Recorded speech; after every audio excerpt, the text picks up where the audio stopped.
So problem number 2, let's go ahead and find VCT,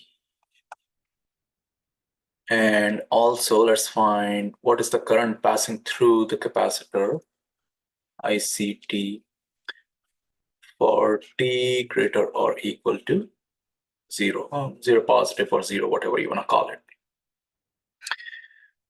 Okay, so the first thing we're going to do is we are going to find the initial values of capacitor voltage and inductor current before the change is going to happen. That is, before the voltage source becomes inactive at t is equal to 0. So at t is equal to 0 negative, t is equal to 0 negative, ILT, or IL0 negative rather. Oops. IL0 negative, which will be equal to IL0 positive, and VC0 negative, which will be equal to VC0 positive. So from the circuit, the source is still in the circuit before it switches off at t is equal to 0. So from the circuit, we can see that if the source is running for a very long time, then capacitor is going to be open circuit, inductor will be short circuit, as we have discussed. When the inductor is going to become short circuit, of course, it's going to short out the capacitor. So capacitor voltage is going to go down to 0. Discussed this in the last problem as well. And resistance 2, of course, is going to be shorted out as well. No current is going to flow through resistor 2. So the current is going to come out of the voltage source, pass through R1, and it is going to pass through the inductor because it is a short circuit. So the inductor current is going to be simply Vs over R1, which will be 10 over 100 or 0.1 ampere. That is going to be the value of the inductor current just before the change is going to happen and just after the change is going to happen.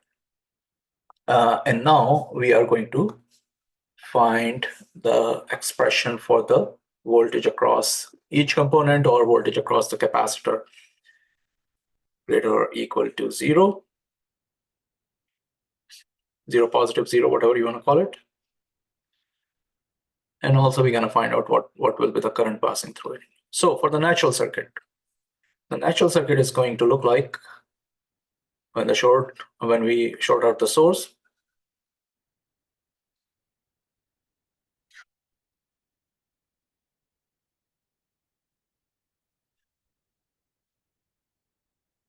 This is your natural circuit. So you have R1, you have R2, both 100 ohms, you have L, you have capacitor. And of course, R1 and R2 in this case are parallel to each other. So this circuit, the natural circuit with one resistor, is going to be 100 ohms in parallel with 100 ohms. That's going to give a 50 ohm resistor connected in parallel with L and C. So this is R12 or R equivalent, and that is going to be 50 ohm, 200 ohm resistors in parallel to each other. And of course, our capacitor value is 1 over 42 farad, and our inductor, I assume it is 7 Henry. Let's go back and check. 7 Henry, 142. I switched the position of L and C, but it's the same thing because they're connected in parallel. Okay, so IR, IL, and IC. And of course, the voltage across the capacitor, I'll just do it here. VC, which was here, VC.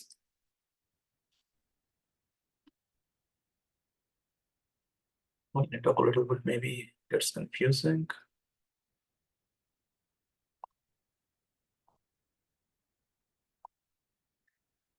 That is your 50 ohms and VC.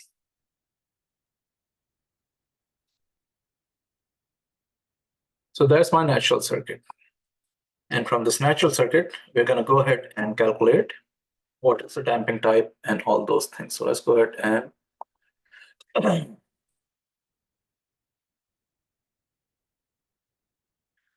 let's go ahead and call my program parallel RLC transient. And then R is 50, L is 7, and C is 1/42. And that gives us, let's go ahead and that gives us an underdamped circuit with the values of alpha 0.42. So this is my alpha radian per second, omega naught 2.45 radian per second. And of course, omega naught is greater than alpha. That means we have a positive value of natural resonant frequency. It's an underdamped circuit. FD, of course, is the frequency in hertz corresponding to omega d. Remember, omega is 2 pi f. Omega is angular frequency in radian per second, and f is cyclic frequency in cycles per second, or hertz. So that's the frequency of your sinusoidal waveform associated with an underdamped circuit in hertz. TD is the time period corresponding to FD, so 1/FD. And of course, S1 and S2 are our two roots, radian per second. And as you can see, both roots are complex conjugate of each other. So this is an underdamped circuit.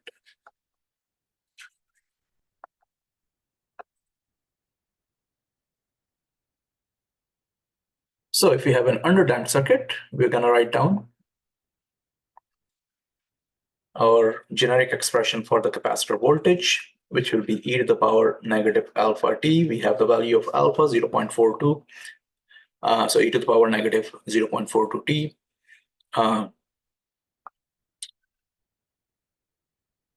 B1 cosine omega dt plus B2 cosine omega dt. And omega d value is 2.44, whatever is there, 2.4495 or 2.45, whatever you want to write down.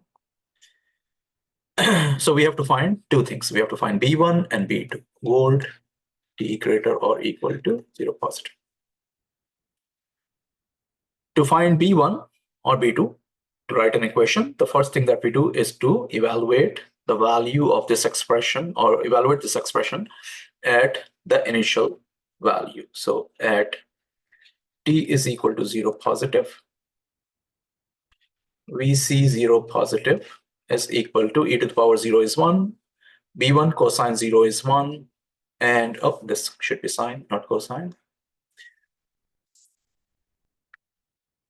sine omega t, and sine 0 is 0. So it's going to be only b1 that will be left from this equation. And the voltage across the capacitor initial value was 0. So b1 is 0. Which means that our capacitor voltage expression simply is reduced to B2 e to the power negative alpha t sine omega d t, volt for t greater or equal to 0 positive. So we got rid of B1 in here. The second step is that we take the derivative of the voltage expression and then evaluate that at t is equal to 0 positive. So also the derivative of VCT, we take the derivative. B2 is constant, so I'm going to keep B2 out. And then E and sine, we're going to use the product rule. So that's going to give us negative alpha e to the power negative alpha t sine omega dt plus e to the power negative alpha t omega dt omega t cosine omega dt.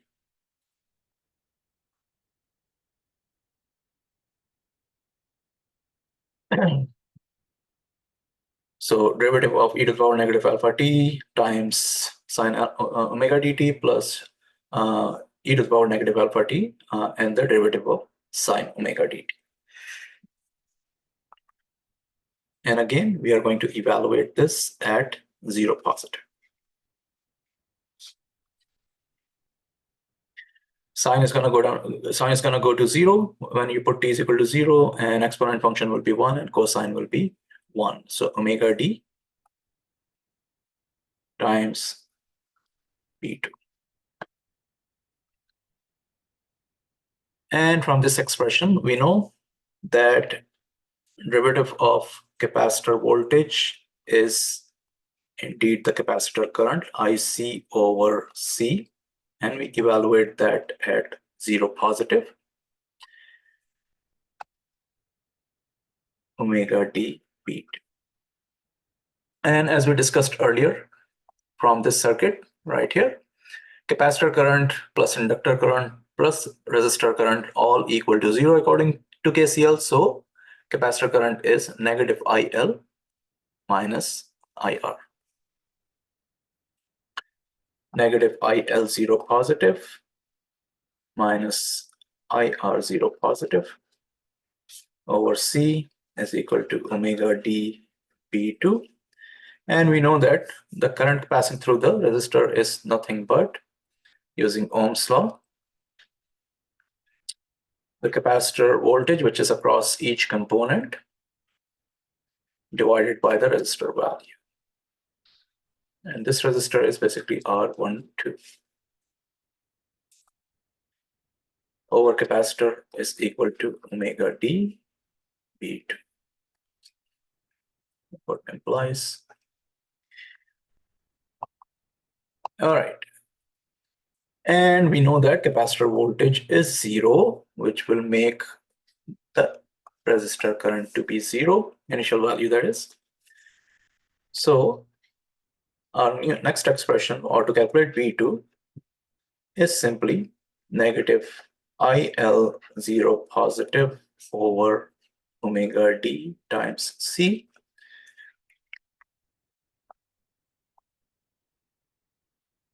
So V2 is negative IL0 positive, and IL0 positive was 0.1, so negative 0.1 divided by omega d times C. Negative 1.7404. Negative 1.7404. Therefore, the capacitor voltage expression, which was B2 e to the power negative alpha t sine omega dt. Now we know the value of each variable in there. So B2 is negative 1.7404 e to the power negative alpha t. Alpha was 0.42.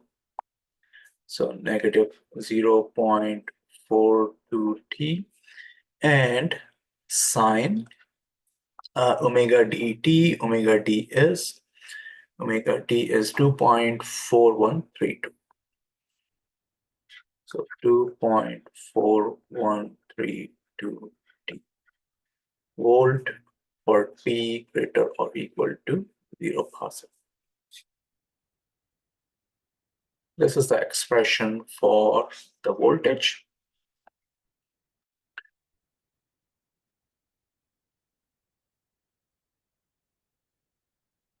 And the process is pretty much, as I said, a standard process. The first thing you find is the initial values, initial conditions for the inductor current and capacitor voltage. And then you remove the source, or if it's a natural circuit, you create the natural circuit. And from the natural circuit, you put resistance, capacitor, and inductor parallel to each other.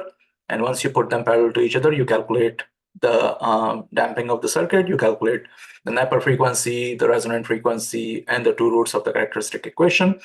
And from them, you can identify if it's an underdamped circuit, overdamped circuit, or a critically damped circuit. And based on what type of damping is there, you have the standard expression for VCT. You write down that standard expression.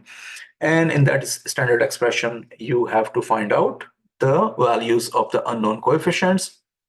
The first value you find out by evaluating that expression at the initial condition at time t is equal to 0.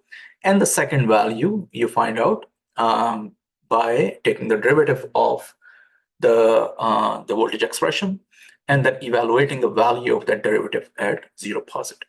So in this case, of course, we found out that the B1 was already 0, so we did not have to proceed with B1 any further. Our equation becomes even simpler. And for the second part, of course, we found the value of B2 using the initial condition of the inductor current and the capacitor voltage. And our final expression came out to be this. If we want to plot this expression, we usually want to plot it for approximately 5 to 6 time constants. And one time constant, of course, is going to be 1 over 0.42. That is 1 over the Napier frequency. So if I define my time period from 0 to, let's say I define it, so 1 over A is my Napier frequency. So let me define my tau first, actually. Tau is equal to 1 over A, and my time is 0, and let's say I divide each tau into 100 points and then plot it to 6 times tau. And then I evaluate my expression. Vc is equal to B2 times exponent of negative alpha times t times sine of omega t times t. And then I plot that t comma Vc line width to make it thicker and giving a value of 2. So this is basically your curve. One more thing we can do is to remove this white space over here. We can put axis tight. So it's going to remove the white space from both, actually, x-axis and y-axis. It's going to show you y-axis, all the blank spaces, white spaces are removed, and likewise for the x-axis. So let's go ahead and put this. So this is my plot for the capacitor voltage.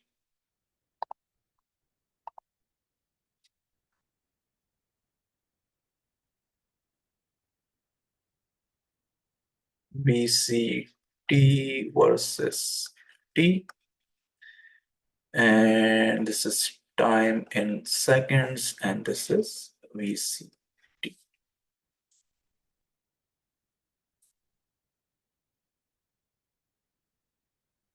That's my capacitor voltage. The next step is to find the capacitor current. And to find the capacitor current, we are going to use simply C dV over dt.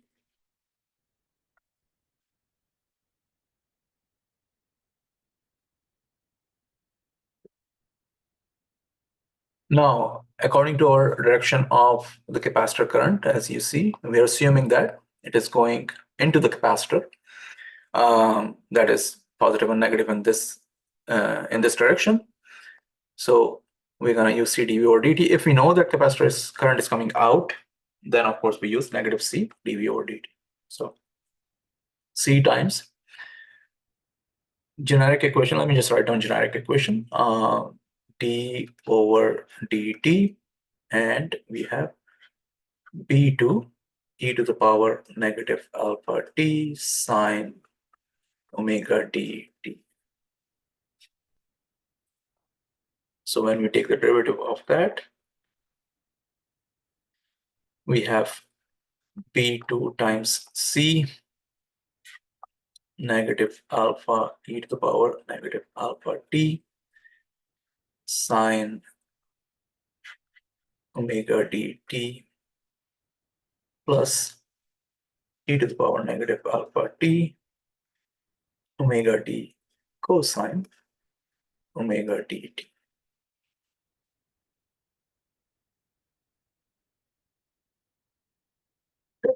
Let's go ahead and multiply it.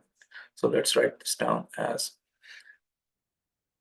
omega d b to c cosine omega dt. Second term first because it's exponent value. Exponent is common, so we can just put down outside negative alpha t. And since this is a negative value, I'm going to put it next. b2 times c alpha sine omega d. So let's go ahead and calculate this. E to the power negative 0.42 t and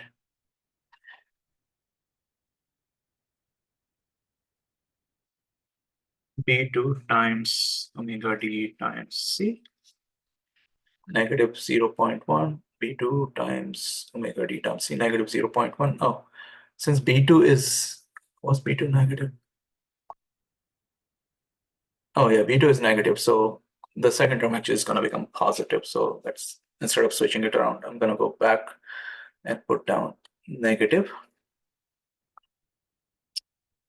0.1. So negative 0.1 cosine and omega d is 2.4132.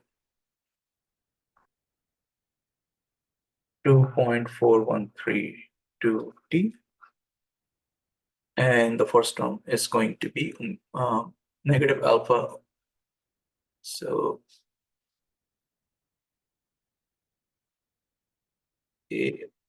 that's going to become positive. Negative b2 times alpha times c. Negative b2 times alpha times c. And that's going to give us 0.0174. 0.0174.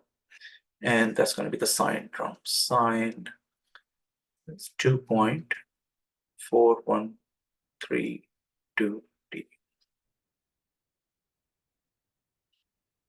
Volt, not volt, sorry, it's current, so ampere. For t greater or equal to 0. Now remember, current passing through the capacitor can change instantaneously, but voltage cannot. So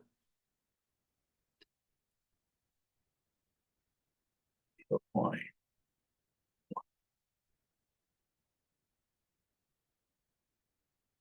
So this is how you're going to find current passing through the capacitor.